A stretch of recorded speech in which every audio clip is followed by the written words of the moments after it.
নমস্কার বন্ধুরা, HB goat farm YouTube চ্যানেলের পক্ষ থেকে আপনাদের সবাইকে স্বাগত। আপনাদের সাথে আজ আলোচনা করব এমন কিছু ভাইরাল রোগ যেগুলো ফার্মে একবার প্রবেশ করলে তার প্রকোপ থেকে ফার্মকে বাঁচিয়ে রাখা খুব কষ্ট হয়ে যায়, বা অনেক ফার্ম এরকম ভাইরাল রোগের আক্রান্ত হওয়ার ফলে ফার্মের সব ছাগল একসাথে আক্রান্ত হয় এবং ফার্মারও শেষ হয়ে যায়, ফার্মার সর্বশান্ত হয়ে যায়। সঠিক সময়ে যদি এর ট্রিটমেন্ট না করা যায় তাহলে ফার্মারের আর্থিক ক্ষতি অবশ্যই হবে। কিছু কিছু ভ্যাকসিন যেমন এফএমডি, পিপিআর, গোটপক্স, এই তিনটে ভ্যাকসিন আমাদের ছাগল ফার্মের ক্ষেত্রে অবশ্যই আপনাদেরকে করতে হবে। আর প্রত্যেকটা ভ্যাকসিনের মাঝখানে 21 দিনের ডিস্টেন্স থাকতে হবে। নতুন খামারি বন্ধুরা, আপনারা বোঝার চেষ্টা করুন কী এই ভাইরাল রোগ যার থেকে ফার্মকে বাঁচানো অসম্ভব ও কী তার ট্রিটমেন্ট। দাদা, এই পাঁঠাটা মুখে ওর এই গেঁজা গেঁজা বার হচ্ছে, গেঁজা গেঁজা, আর মুখে প্রচুর ঘা, বাইরে থেকেও দেখা যাচ্ছে গালের ভেতরে ঘা এবং ফুলে গেছে,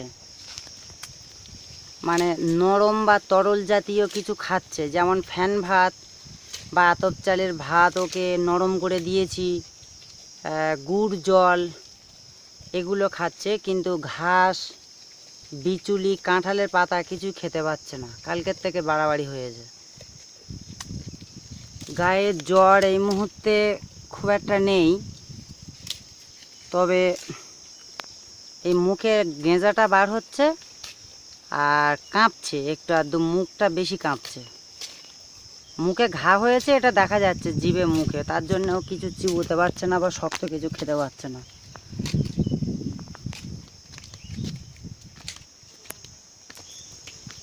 আর এই একটা খাসি ছাগল আমার, এর বডি ওয়েট প্রায় 17 কেজি গোটা। এটা প্রথম দিনে তোমাকে বলেছিলাম যে 106 জ্বর উঠেছিল। এরও গালে ঘা, গালে ঘা, নরম ভাত নরম করে ফ্যানে ভাতে ওকে খেতে দিয়েছি, আর একটু সুজি করে খেতে দিয়েছি। নিজের ইচ্ছায় খাচ্ছে না। এরও মুখে ঘা,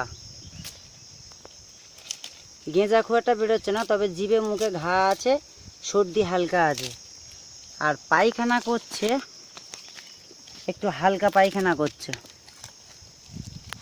এই যে একটু হালকা পায়খানা করছে।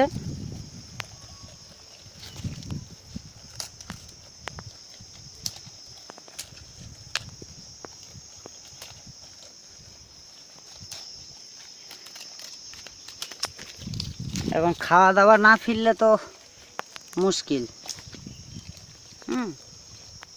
জালি কলার পাতা, জালি কাঁঠাল পাতা দিয়েছি। এই দেখো গালে নিচ্ছিটটা দুঃখ, কিন্তু খুব একটা ভালো খেতে পাচ্ছে।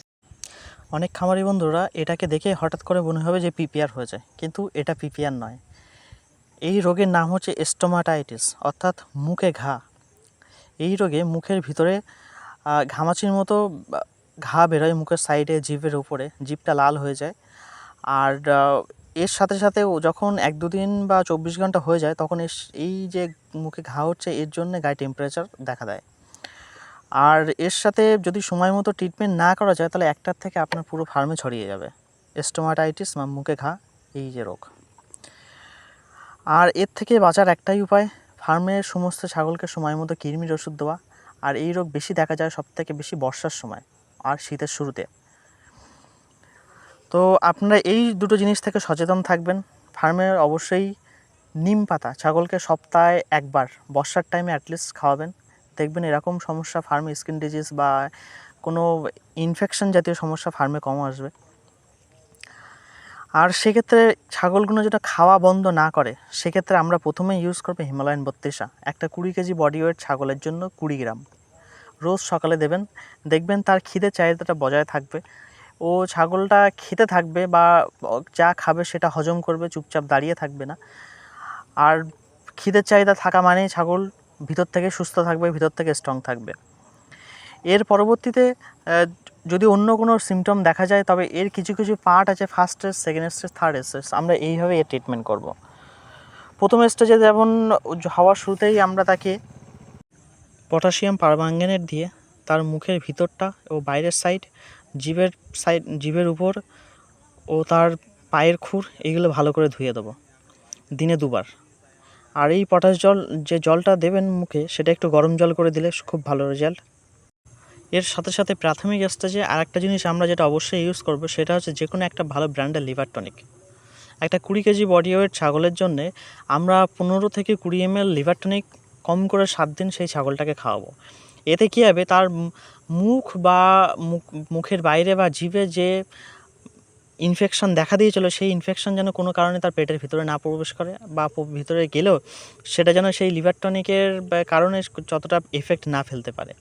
আর এর সাথে সাথে লিভার টনিক খাওয়ানোর আরেকটা উদ্দেশ্য, তার খিদেটা যেন সচল থাকে এবং সে খিদের টানে যেন খেয়ে নেয় বা পেটে কোনো যেরকম সমস্যা না দেখা দেয়, কারণ সে ঠিকমতোভাবে জাগর কাটতে পারবে না। যেটা ছাগল একবার খাবার খায়, পরে সেটাকে আবার মুখে টেনে নিয়ে এসে চাবিয়ে সেটাকে তারপর সেকেন্ড টাইম হজম করে। তো সেই জিনিসেও যেন কোনো সমস্যা না দেখা দেয়, সেজন্য তাকে লিভার টনিক অবশ্যই দিতে হবে। সেকেন্ড স্টেজে এসে আমরা তার এমন কিছু ট্রিটমেন্ট করব যাতে সেই সংক্রমণটা বাড়তে না পারে বা যে কেমন পরিস্থিতিতে ছিল সেখান থেকে কমা শুরু করে। সেক্ষেত্রে আমরা জানি এই সমস্ত কেস বা যে জিনিসটা সবথেকে বেশি প্রবলেম হয় সেটা হচ্ছে অ্যালার্জির সমস্যা। সেজন্য আমরা সিটিজের বা সেটজিন বা আপনারা যে কোনো অ্যালার্জির ওষুধ ইউজ করতে পারেন, দিনে 2টো করে দেবেন, সকালে একটা সন্ধ্যে একটা। তার সাথে বিকসুল ট্যাবলেট, সকালে একটা ট্যাবলেট মুখের ভিতরে খুলে দেবেন, সে জিভ দিয়ে চেটে চেটে সেটাকে সারা মুখে লাগিয়ে নেবে। সন্ধ্যের টাইমেও আর একবার দেবেন। এইভাবে দিনে 2বার সেই বা বিকসুল বা বি কমপ্লেক্স ট্যাবলেট একটা তার মুখের ভিতরে দেবেন, দেখবেন ঘাগুলো শুকাতে শুরু করেছে। আর একটা জিনিস যেটা আপনাদেরকে অবশ্যই করতে হবে, নাহলে আপনাদের পুরো ফার্মটাকে বাঁচিয়ে রাখা অসম্ভব হয়ে যাবে, সেটা হচ্ছে প্রথমে যে ছাগলটা দেখা দেবে সেই ছাগলটাকে অন্য জায়গায় সেপারেট করে আলাদা করে রাখতে হবে। তার খাবার, জলের পাত্র, তার সমস্ত জিনিস আলাদা করে একটা ফার্ম থেকে কম করে 15 থেকে 20 ফুট ডিস্টেন্স করে রাখতে হবে। সেক্ষেত্রে কী হবে, তার হাঁচি কাশি বা তার থেকে যে সংক্রমণ সেটা অন্য ছাগলের মধ্যে ছড়িয়ে পড়বে না। আর যদি একবার ছড়িয়ে পড়ে সেক্ষেত্রে কিন্তু আপনার নাজেহাল অবস্থা করে দেবে। তো এই জিনিসটা সবসময় খেয়াল রাখবেন। আর এর সাথে সবশেষে এমন কিছু মেডিসিন আছে যেগুলো তার এই ইনফেকশানগুলো খুব তাড়াতাড়ি রিকভার করতে সাহায্য করবে, সেগুলো আপনাদের সাথে শেয়ার করব। স্টোমাটাইটিসের ক্ষেত্রে রামবান হিসাবে যে ওষুধটা আমাদের খুব কাজে লাগে সেটা হচ্ছে কিটোকোনাজল অয়েন্টমেন্ট বা কিটোকোনাজল ক্রিম। এটা আপনারা মুখে ঠোঁটের চারপাশ দিয়ে দিনে 2 থেকে 3 বার লাগিয়ে দেবেন। হালকা একটু জিভের উপরে গেলেও কোনো সমস্যা নেই, কারণ এর সাইড এফেক্ট খুব কম। দেখবেন খুব তাড়াতাড়ি আপনারা আপনাদের ফার্মের ছাগলগুলোকে দ্রুত সুস্থ করে রাখতে পারবেন। আর চেষ্টা করবেন সেপারেট করে ট্রিটমেন্ট করা, তাহলে এর থেকে আপনাদের পুরো ফার্মটাকে বাঁচিয়ে নিতে পারবেন। তো বন্ধুরা, আজকের ভিডিও এটুকুই। ধন্যবাদ।